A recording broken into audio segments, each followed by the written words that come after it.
Today, we are lucky to have her, and she is here to share how the arts drive social change. Please welcome Marissa Works. So I'd like to start with a short story. This is a story from a class I took last year titled Teaching English Language Learners. This was a course for my music education degree, and all education majors here on campus have taken it. So within this course, we discuss how to bridge cultural boundaries within the classroom, one of those being language. And my professor for this course decided that our class was going to meet with a group of international students who are English language learners here on Penn State's campus. This meeting was to foster discussion around some of their struggles and to really figure out what we can do better as future educators to accommodate these students.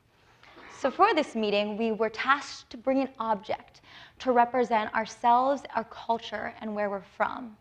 So it was kind of like a show and tell, but I was feeling a little bit more pressure because this object was essentially supposed to represent who I am as a person. So I wasn't quite sure what to bring, but I show up to class that day, and we meet the students, and we break out into these small groups, and we start sharing our objects. And the first person shares a picture of their favorite painting. Another person shares a recording of their family's band.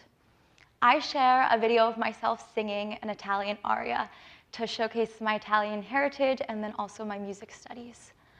Another person shares a video of their dance troupe from high school. And while we're sharing and just having this informal interaction, I had this moment where I realized that every single person in this small group brought an artistic object when asked to represent the essence of who they are. And I don't think this story is profound, and I don't think that my observation is that profound, because I think we know the arts are a form of self-expression. But it was such an impactful moment for me because it was honestly one of the most meaningful cultural exchanges I've had in my past 4 years here at Penn State. And that wasn't because of discussion, because there was that language barrier, but it was because we brought these artistic mediums to the table, which allowed us to connect with each other and to just quickly see a glimpse into that person's life and really be able to connect in an authentic way. So this story is small, this moment is small, but it's a big reason why I'm here today to talk about the arts and how they can drive social change. So we're all here to talk about how we can change our university for the better. And I'm here because I believe that engaging in the arts has the power to spark a much-needed social and cultural change, which will allow us to be more interested in, appreciative of, and willing to interact with the people around us in this community that are different than ourselves. So I'd like to start with this question. What can we do as individuals to spark this cultural change? I think it's important to bring it down to the individual level because we actually see a lot of support from Penn State administration regarding what I'm talking about today. For example, the Penn State Strategic Plan is a guiding document that really outlines the priorities of the university, as many of you know. And the current strategic plan specifically states that Penn State will be a leader in the arts and humanities, using these disciplines along with others to act as agents of change in addressing complex global issues.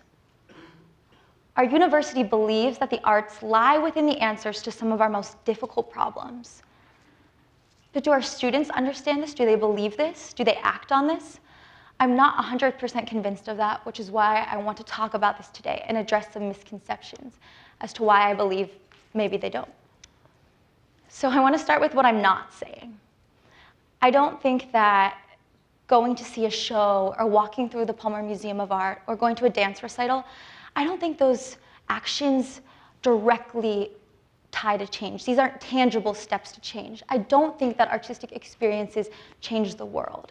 And I say that because I think the arts has this reputation for maybe being a little bit flowery and overdramatic, saying that music can heal our souls and heal the world. And I want to bring to the point that maybe this doesn't lead to a tangible step to change, but it's much more than another form of entertainment. Artistic experiences are all about perspective and the way that you think and the way that you see the world. I believe that people that engage in the arts are curious, are empathetic, are creative, are open-minded.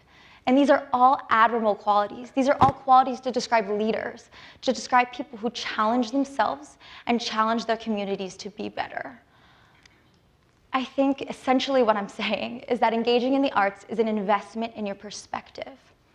College is the time where we're developing how we view things and our own perspective on things. And while I acknowledge that there's many ways to do this, whether that's studying abroad or reading or watching a film, I think there's something here at Penn State that is worth engaging in. I think there's a vibrant, active, diverse art scene that I hope that every single person here that is here for 4 years has the chance to be immersed in it. A professor in the School of Music says that this kind of access to entertainment and the arts will never be closer and more accessible and cheaper. And he's so right, which is why I want to talk about this today, and this as a chance to expand your perspective. So I've been talking about the arts a little generally, and I want to explore what that looks like specifically here at Penn State.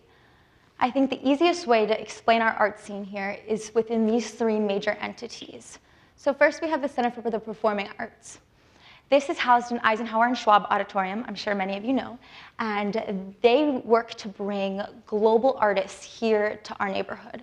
So whether it's Broadway touring shows or Yo-Yo Ma, the classical cellist, was here last year, these people are coming and they're really just brought right here at your fingertips to access. It connects us here in central Pennsylvania to the rest of the world. The second entity I want to talk about is student-run performing arts groups. So this falls under student affairs. As the president of Performing Arts Council, I've had the privilege of doing a lot of work within this realm. We had a showcase last week where we represented 8 different arts groups to give you kind of a feel of what's happening in that scene. There was a women's comedy troupe, there was the ukulele club, and beyond that there's the Penn State Thespians who just had their production of Cabaret. There are all these things right here that you can participate in or support. And I think it's extremely special because these are your students, the student voices here at Penn State. This is literally representing who they are and where they're from, which I think is a really, really meaningful form of art. And then lastly, we have the Penn State College of Arts and Architecture. This encompasses the School of Music, the School of Theater, the Palmer Museum of Art, and our visual and architectural arts. So I want to circle back to this question. I'm talking a lot about the arts and this change, but what can we do? What are steps that we can take? So in 2016, Penn State Student Affairs conducted a pulse survey on arts engagement, and they found that the #1 barrier to arts engagement was a lack of time. And when reading this, I kind of expected it, I guess, because of all the things that are thrown at us as college students. The nature of our time, we have so many choices of how we're going to spend our weekends, whether it's socially or academically. But I really want to leave you with this idea that engaging in the arts is worth your time, and there's never going to be a convenient time. I think a lot of people write off the arts as this extra thing if they have a free night or if they're friends in a show. And I want to tell you that there's more to it, that engaging in the arts is an investment in the way that you see the world. If we want to be leaders and we want to create a campus that is welcoming, that is appreciative, that acknowledges people of all different backgrounds, I think we have to start by looking inward to really how we're viewing the world and how we act. And if we do take that time to slow down and learn about people that are different than ourselves, and I think the arts are such a great answer to that challenge that we face. If you are a patron of the arts and you are supporting what I'm saying, I challenge you to really go beyond what you're comfortable with, to support things that maybe you're not directly involved in, that teaches you something new about a different culture or a different discipline of art. And if you aren't directly involved in the arts, I urge you to really give it a chance. And I don't think that everything that you're going to see is going to be life-changing, like I'm talking about. Not everything is profound, but I will tell you that it will change the way that you view the world and you view the people around you.